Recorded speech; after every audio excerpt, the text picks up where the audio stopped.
And that's what it is. And don't get it wrong, I won't change anything in my life, period, point blank. I love the way that it went because I wouldn't be who I am today and appreciate what I have today. So I said that to say this. I'm always doing good because it's a choice. I always have a good day. I always have a good day. You know why? Because nothing on the outside controls me. But don't get it mistaken. There are things that can affect me. But let me tell you what I did. You heard what I just do. Once something touches me, man, I got to speak to it. I got to say, what are you doing here? Because I'm being a wise steward. Because I told myself, you know how I'm going to hold myself accountable? Every time I have a thought, I am going to think about that thought and see what it's from and make sure that I have power over it and it doesn't have power over me. Before I even act on it, I'm never acting on anything that has to do with feelings. And if I do, it's gotta be, I had no choice. That's it. And there are situations where I got no choice, and I'm going to intentionally act upon my feelings because I need to get something done. So if somebody runs up on me and I got to do what I got to do, I'm sorry, I got to do what I got to do because you already know what's going to happen if you run up on me. I don't have time for it. I'm not about that, but I'm not going to let you kill me. And don't think that because I'm talking about accountability that means I don't have accountability to protect myself and the ones that I love, and I'm very good at that. So whatever. That's accountability. You know what accountability is? I could be a criminal right now. I could be jaded right now behind my life. I could go out there and do negative shit and not worry about next motherfucker, but that's not what I'm doing. I'm being accountable by myself and I love myself. And you know what? I'm going to help somebody else, and somebody could take this and they could go forward and stop being controlled. You don't have to be controlled and your happiness come from something on the outside of you, no matter how much money you got in the bank or what's on the outside of you. And happiness doesn't mean la la la la la trickling through the grass all day. Happiness means you're content. Ain't nothing pushing you. You're not making decisions because something's making you feel a certain way. That's dangerous, man. It's dangerous. It's dangerous. I know it's dangerous. It's dangerous. It's dangerous. So anyway, I said that to say all this. I'm tying everything into accountability I'm tying Job into accountability. We went over a little bit of, how I stand on Job and him deserving what, he got because even though he didn't know, let's go with that too. Even though he didn't know, whatever. I think he deserved what he got for questioning God because everybody knew not to question God. And no matter how he lived his life, that was a rule. Everybody knew it. That wasn't the first. It wasn't like God should have went easy on him for breaking a rule that everybody knew. And it doesn't matter what we feel about the situation. That contract was between him and God. And that contract is between the Christian God and his people. It doesn't matter how God, in that story, the way that I perceived it, executed it. It doesn't matter. None of that matters. The only thing that matters is Job was liable for that transgression by questioning God, because he either knew that you didn't do that and did it anyway, and that was a no-go for God, or he did not go out there and find it. And there's no excuse. There's no excuse. There's no excuse. And you have to remember, too, even if he didn't go out there and find any, because remember, these scriptures that we're reading, the Job one, at the time that it happened, the event's supposed to be happening at that time. So, and there wasn't a lot of reading and stuff like that. It just wasn't going on. So even if he didn't find it, that's still not a good enough excuse, because how can he even justify doing it and say, I'm sorry, when he knows that if you do that in front of a king, they kill you? There was no saying, I'm sorry. So for him to even do it is a transgression. It broke. It's a cardinal rule. It was a cardinal rule for Christians. It was a cardinal rule for kings. Kings lived. Kings lived like Christians. A lot of kings were Christians. A lot of kings lived their life purposely from Christianity. A lot of kings. A lot of kings. And then this wasn't even Christianity. We're going to go back and say that this is pre-Christianity. So we're not even going to state it's Christianity per se, because Christianity actually doesn't start until the Jesus era. But this is Christianity because this is like the prequel to Christianity. So without these things lead up to Christianity. So, and that's why they have it in the Old Testament. So he knew.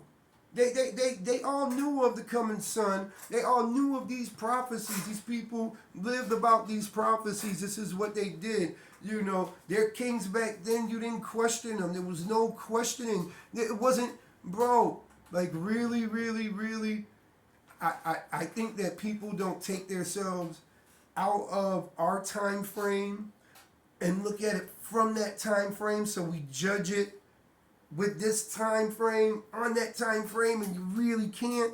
It doesn't make any sense. You have to be able to judge it, understanding it from that viewpoint. So we take these ideas of now and situations of now and put them back then. There was no questioning. That's why I found it so funny and it tickled me so much. And that's why I was talking so much shit about that goddamn wife, man, because it didn't happen. Like, I look at today, like, people arguing about stepmom and stepdad and having to have a better person and having to have a person on their level. And I'm like, bro, you know what? Honestly, you got to look back at stuff and see how it was. And you got to really see how hard it was. And if you can really understand that and take it and put it into your life, you know, a lot of these complaints that you have will actually be gone out of your life and stressors gone out of your life, because it'll give you some type of appreciation for the things that you have around you. And that's really what we're missing. The accountability comes from the lack of appreciation. Because nobody appreciates putting in something to get something. They just want it. Nobody appreciates. Now, I'm not going to say nobody because that's a whole, but I'm just generalizing for the more. Anywho. So we're going to bring that into accountability, and the topics of accountability are going to be the definition of accountability, how to apply it, proper versus improper. Then we have, and it's all self-accountability. We have self-accountability, personal beliefs, impact on society, present and future, dangers of not having, and that is self-controlled pitfalls, the story of Brianna's sign language. And this is a case of the lack of accountability and the dangers from it. You know, and this is a short version. I'm going to have one with the story of Brianna's sign language. And then we have accountability and the need results.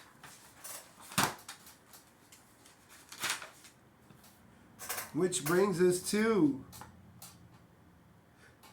accountability does not grant a fairy tale.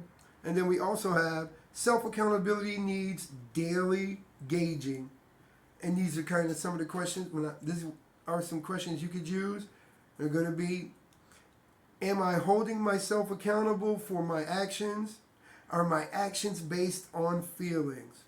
So we're about to go into that. For now, I'm going to take a break, and I'm going to start that on another video, because I just wanted to go in on a little bit on perception of the last one, because I already knew, you know, and it's actually intentional. I already knew a lot of people were going to get their own perceptions and whatever and see whatever, blah, blah, blah. You know, and I put little precursors in there, but I don't know if people were listening. I don't know. You know, I would think that the perception part would really like hold people, but whatever, it is what it is. So we're gonna go into accountability. I'm gonna show you how that story that I made up with characters that don't, in my perception version, don't even exist. So my perception is based on a story that's in the Bible, and I have to explain something to you too. Base doesn't mean factual. So even if I used every part of that Bible, I still added other stuff and it doesn't make it factual. And the characters that I use in my perception of that story are not factual characters that represent any type of Christian or any type of God that be or deity or lack thereof in the Christian Bible. It represents my perception of a story. All right, so we are going to do it. I'm going to take this big old shirt off, whatever. I'm so happy to be around you guys, you know, and I really hope for the people that, you know, now that they can understand, you know, what that story meant and how it worked, can see that our perception really counts for a lot, because sometimes we perceive stuff and we do have to understand that we're perceiving these things with our ingrained thoughts and notions and things that we look at it, instead of looking all the way around and doing our due diligence and making sure that we know what it is and we could go forward. Because if we are going to act a certain way with our emotions and start attacking somebody, whatever, blah, blah, blah, you know, you could be attacking somebody for something for the wrong reasons. You know, because you heard a little bit of something or whatever. Do your homework, man.